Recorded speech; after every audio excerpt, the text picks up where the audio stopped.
Hello दोस्तों, मैं Santoshi tutor में आप सभी का स्वागत है। भारतीय राजनीतिक व्यवस्था एवं संविधान के अंतर्गत हमने पहला लेक्चर देख लिया था। अब हम दूसरा टॉपिक देख रहे हैं, मौलिक कर्तव्य। मौलिक कर्तव्य से बहुत ज़्यादा क्वेश्चंस आते हैं। इनमें बहुत इम्पॉर्टेंट पार्ट हैं संविधान के। एक तो मूल कर्तव्य यानी मौलिक कर्तव्य, मूल अधिकार, राज्य के नीति निर्देशक तत्व, इनसे बहुत सारे क्वेश्चंस बनते हैं। तो हमेशा जब भी आप संविधान पढ़ें या फिर पॉलिटिकल साइंस भी पढ़ते हैं तो इनको बहुत ज़्यादा वैल्यू दिया जाता है, क्योंकि यही चीज़ें इसकी जड़ है।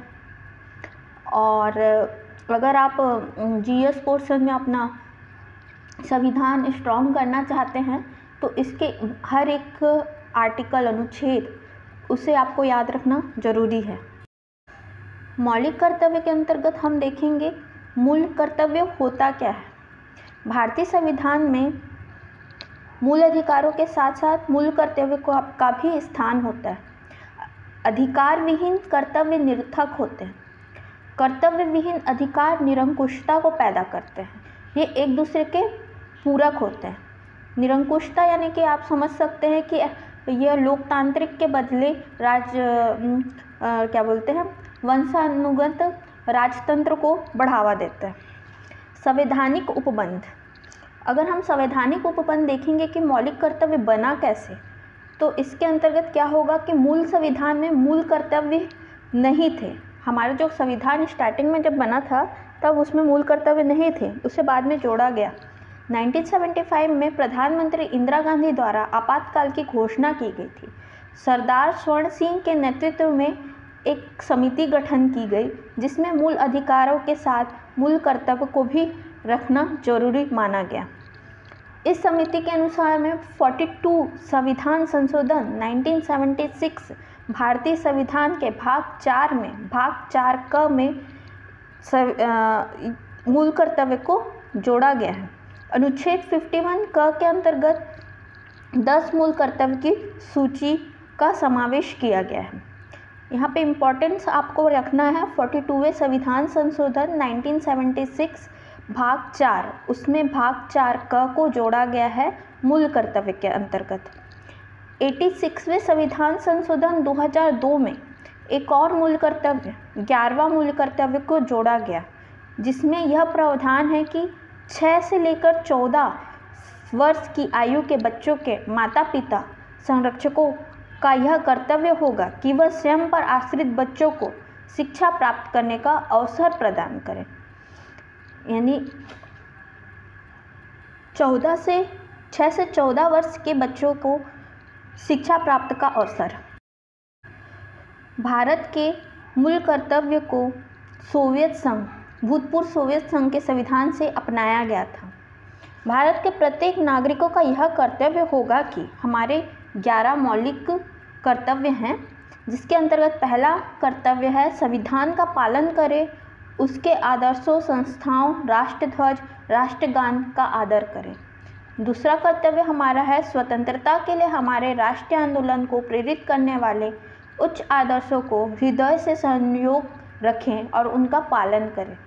तीसरा हमारा मूल कर्तव्य है भारत की संप्रभुता, एकता, अखंडता की रक्षा करें और उसके अक्षुण्ण बनाए रखें।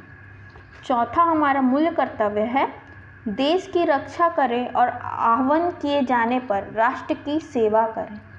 पांचवा हमारा मूल कर्तव्य है भारत के सभी लोगों में समरसता, समान भ्रातृत्व की भावना का निर्माण करें और धर्म, भाषा, प्रदेश, वर्ग पर आधारित सभी भेदभाव से परे होकर ऐसी प्रथाओं का त्याग करें जो स्त्रियों के सम्मान के विरुद्ध हैं।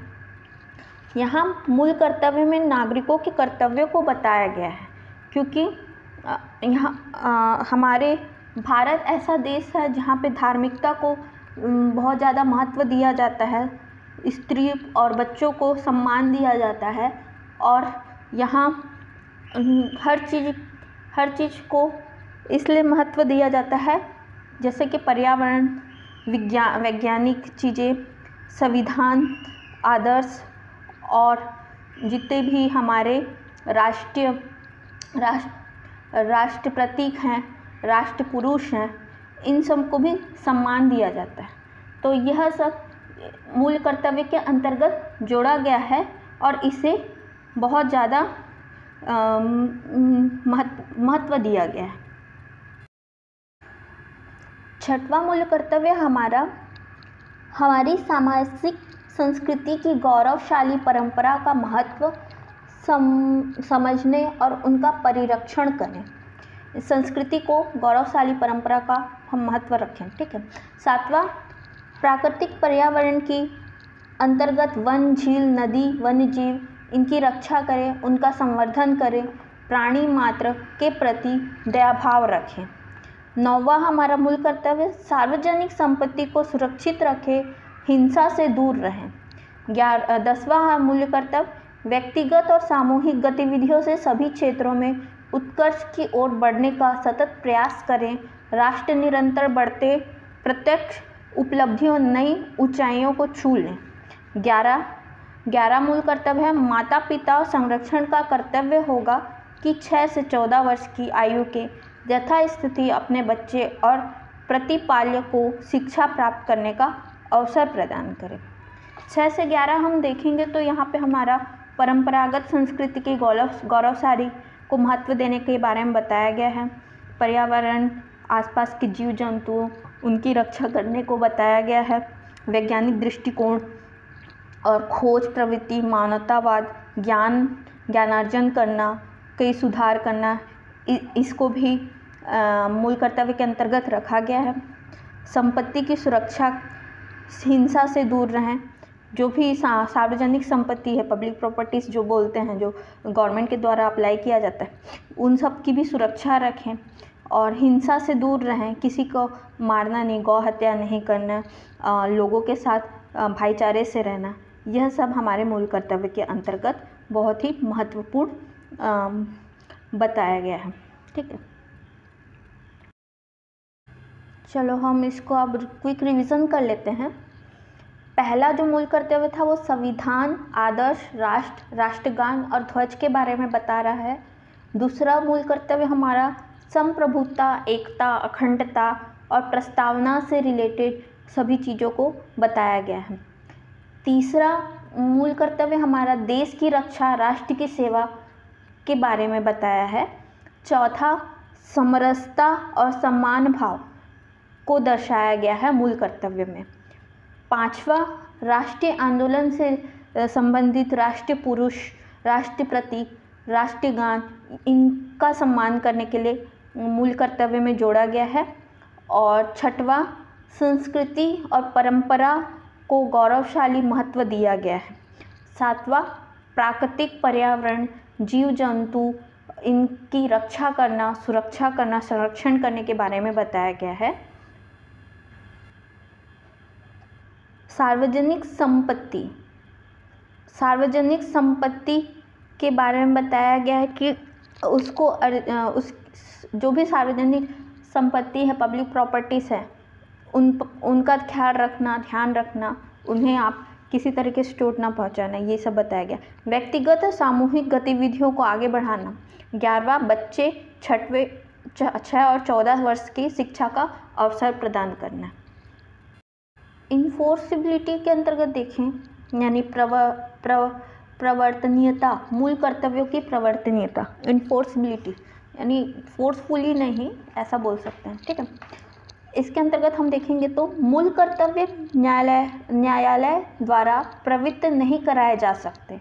किसी नागरिक द्वारा अपने मूल कर्तव्य का पालन नहीं किया जाए तो न्यायालय द्वारा उसे दंडित नहीं किया जा सकता। इस दृष्टि में यह नीति निर्देशक तत्वों से समानता रखता है। यही कारण है कि कभी कभी व्यंग्यात्मक लहजे में मूल कर्तव्य को निरर्थक घोषणाएं भी कह दिया जाता है। मीन्स यहाँ पे क्या हो जा रहा है, नीति निर्देशक तत्व वर्सेस मूल कर्तव्य हो जा रहा है। क्योंकि नीति निर्देशक तत्व में हम राज्य से रिलेटेड जितने भी उपबंध हैं वो सामने लाते हैं, उसमें अधिकार देते हैं, लोगों को सम्मान देते हैं, पंचायती राज से रिलेटेड चीज़ों को आगे बढ़ाते हैं।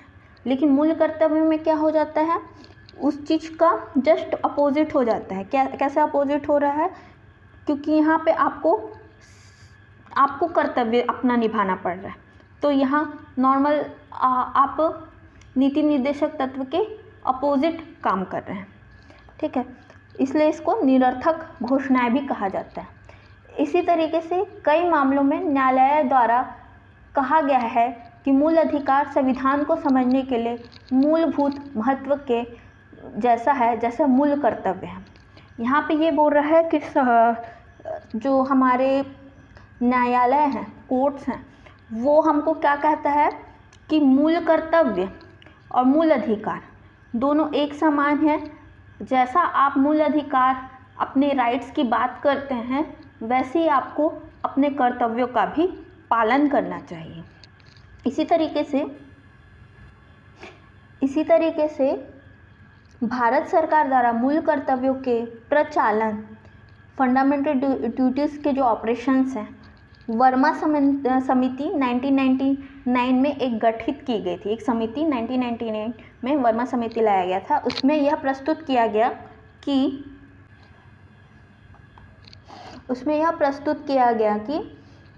138 न्यायालयों में यह निर्णय किया गया, सूची तैयार किया गया कि पर्यावरण के संरक्षण में एक मुख्य आधार बनाया जाएगा और पर्यावरण संरक्षण का कर्तव्य सिर्फ सरकार का ना होकर व्यक्तियों का भी होगा। ये हमारा मूल कर्तव्य रहेगा।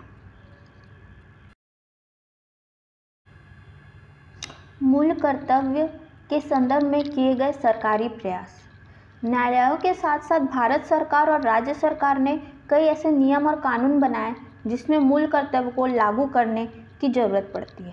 कुछ नियम और कानून मूल कर्तव्य के संविधान में शामिल होने से पहले ही से ही लागू थे और बाद में वर्मा समिति के कई उदाहरण यहाँ पर हम चर्चा करने वाले हैं। अनुच्छेद 51 में राष्ट्रीय ध्वज के सम्मान की बात की गई है। इससे संबंधित निर्देश भारतीय ध्वज संहिता 2002 में शामिल किया गया है। भारतीय संविधान, राष्ट्रगीत, राष्ट्रीय ध्वज आदि के अपमान पर रोक लगाए गए हैं। इसका मेन एग्जाम्पल देख सकते हो कि थिएटर में अगर आप जाते हैं, बड़े बड़े मॉल्स में, थिएटर्स में, तो वहाँ पे आपको राष्ट्रीय गान को सम्मान करने के लिए खड़े होने के लिए कहा जाता है और तिरंगा वहाँ रहना जरूरी रहता है जब वो राष्ट्रीय गान चलता है, ठीक है। अनुच्छेद 51 ग में राष्ट्र की एकता, अखंडता की बात कही गई है। राज्य द्वारा कई ऐसे नियम बनाए गए हैं जो इन कर्तव्यों को बाध्यकारी बनाते हैं। भारतीय दंड संहिता की धारा 153 में राष्ट्रीय एकता को नुकसान पहुंचाना अपराध की श्रेणी में रखा गया है। जनप्रतिनिधित्व अधिनियम 1951 में यह व्यवस्था की गई है कि कोई भी व्यक्ति धर्म, जाति, नस्लीय, भाषा आधारों पर नफरत फैलाता है, इन आधारों पर वोट मांगता है, संसद, राज्य विधानमंडल की सदस्यता हेतु उसे अयोग्य घोषित किया जा सकता है। देखो, अनुच्छेद 51 ग में राष्ट्र की एकता और अखंडता की बात कही है। एकता और अखंडता क्यों इम्पॉर्टेंट है हमारे भारतीय संविधान के अंतर्गत? क्योंकि यह हमें भाईचारा सिखाता है, हार्मोनी सिखाता है। आप हिंदू हैं, मुस्लिम हैं, अदर पंथ से हैं, अदर धर्म से हैं, सिख हैं, सतनामी हैं, ये सब जितने भी अलग अलग तरीके से हैं, लेकिन क्या है, हम सब एक भारतीय हैं। यानी कि यहाँ पे विविधताएं हैं लेकिन हम भारतीय हैं। एक दूसरे के साथ हमको क्या है, भाईचारे से रहना है। अगर इस तरीके में कोई नफ़रत फैलाने की कोशिश करता है, सांप्रदायिकता बढ़ाने की कोशिश करता है, हेट स्पीच आजकल नया कॉन्सेप्ट है, उसको लाने की कोशिश करता है, तो इसके आधार पर और वोट मांग रहा है नेता, जब चुनाव होता है तो इसके आधार पर वोट मांगने की कोशिश कर रहा है, कोई विशेष जाति या विशेष वर्ग के लोगों से वोट बैंक का काम कर रहा है, तो ऐसे में संसद, राज्य विधानमंडल सदस्यता में इसे अयोग्य घोषित किया जा सकता है, यानी उस पर कार्रवाई हो सकती है। सुप्रीम कोर्ट ने एक निर्णय दिया नवंबर 2016 में, मूल कर्तव्य के महत्वपूर्ण निर्णय हैं, जिसमें सिनेमा हॉल में फिल्म की शुरुआत होने से राष्ट्रीय गान का प्रसारण वहाँ उपस्थित सभी लोगों को सम्मान से खड़ा होना अनिवार्य कर दिया। राष्ट्रगान के समय पर्दे पर राष्ट्रीय ध्वज होना अनिवार्य कर दिया गया। संविधान सभा 24 जनवरी 1950 में राष्ट्रगान को अपनाया गया था और भारतीय संविधान में 42वें संविधान संशोधन के माध्यम से मूल कर्तव्य में अनुच्छेद 51 क के अंतर्गत राष्ट्रीय ध्वज राष्ट्रीय गान के आदर में संबंधित प्रावधान किए गए थे। यहाँ पे इम्पोर्टेंट चीज़ क्या है, अनुच्छेद 51 क जिसमें राष्ट्रीय ध्वज और राष्ट्रीय गान का आदर करना मूल कर्तव्य के अंतर्गत आता है और मैंने ये एग्जाम्पल अभी जस्ट बताया भी था। ठीक है, मूल कर्तव्यों का महत्व देखते हैं। महत्व के अंतर्गत एक सचेतक के रूप में नागरिकों को अपने देश, समाज, लोगों प्रति कर्तव्यों के बारे में जानकारी रखने में मदद करता है। यानी ये समाज और लोगों के का जो कर्तव्य होना चाहिए उसको सचेत कर रहे हैं।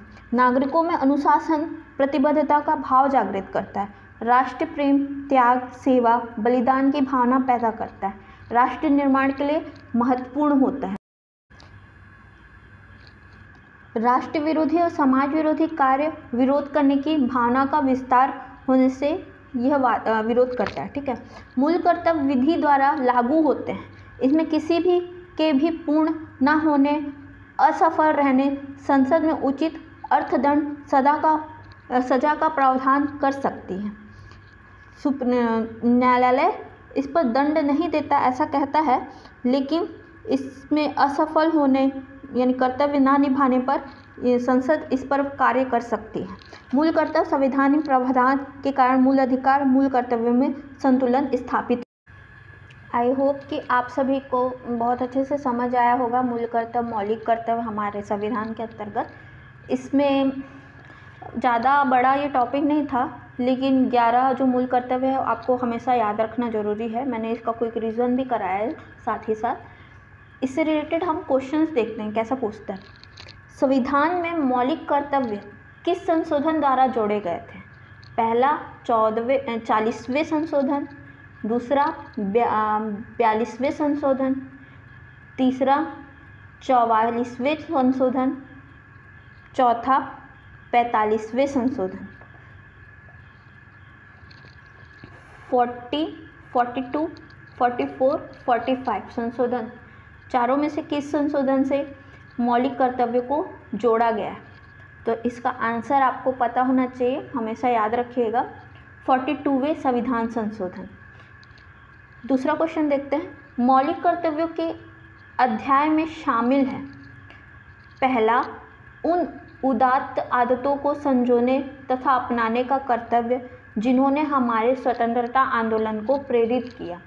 दूसरा, आम चुनाव में मत देने का कर्तव्य। तीसरा, लोगों में मातृत्व भाव पैदा करने का कर्तव्य। चौथा, उस राजनीतिक दल के साथ बने रहने का कर्तव्य जिसकी टिकट पर किसी ने चुनाव लड़ा होगा। चारों ऑप्शन आपको समझ आया। मौलिक कर्तव्यों के अध्याय में शामिल यानी मौलिक कर्तव्य 11 जो मौलिक कर्तव्य है उनमें से इन चारों में से कौन से रिलेटेड है? पहला में हमको ये बता रहा है कि स्वतंत्रता आंदोलन को प्रेरित करना, दूसरा में आम चुनाव में मत देना, तीसरा में लोगों में मातृत्व भाव पैदा करने का कर्तव्य, चौथा राजनीतिक दल के साथ बने रहने का कर्तव्य, टिकट लेने पर उसे चुनाव में लड़ा हो। इसका सिंपल सा आंसर है उन उदात्त आदतों को संजोने तथा अपनाने का कर्तव्य जिन्होंने हमारे स्वतंत्रता आंदोलन को प्रेरित किया है। स्वतंत्रता आंदोलन से रिलेटेड हमारा का मूल कर्तव्य है।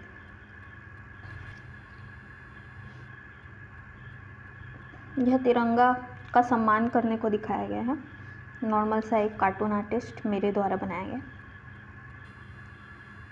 एक और क्वेश्चन देखते हैं। संपत्ति के अधिकार को मौलिक अधिकारों की सूची से किसके शासनकाल के दौरान हटाया गया था? संपत्ति के अधिकार को मौलिक अधिकार से हटाया गया। पहला इंदिरा गांधी सरकार, दूसरा मोरारजी देसाई सरकार, तीसरा नरसिम्हा राव सरकार, चौथा वाजपेयी सरकार। किस सरकार के द्वारा संपत्ति के अधिकार को मौलिक अधिकार की सूची से शासनकाल के दौरान हटाया गया था? ब मोरारजी देसाई सरकार के द्वारा। मोरारजी देसाई सरकार। अंत में मैं बस ये टॉपिक को एंड करना चाहूँगी। बहुत छोटा टॉपिक है, इसमें आपको बस 11 मौलिक अधिकार अच्छे से याद रहना चाहिए, कौन से आर्टिकल में, कौन से संशोधन में क्या हुआ है, अच्छे से याद रहेगा तो ये सभी एग्ज़ाम्स में आपके लिए बहुत महत्वपूर्ण रहेगा। और अपनी तैयारी अच्छे से रखें। Thanks. Subscribe my channel Santoshi tutor. Like, comment, share, और अगर आपको कोई भी डाउट हो तो आप मुझे कमेंट में बता सकते हैं। प्लीज़ लाइक माय कमेंट, क्योंकि बहुत इम्पॉर्टेंट है आप लोगों के लिए भी, मेरे लिए भी। Thank you.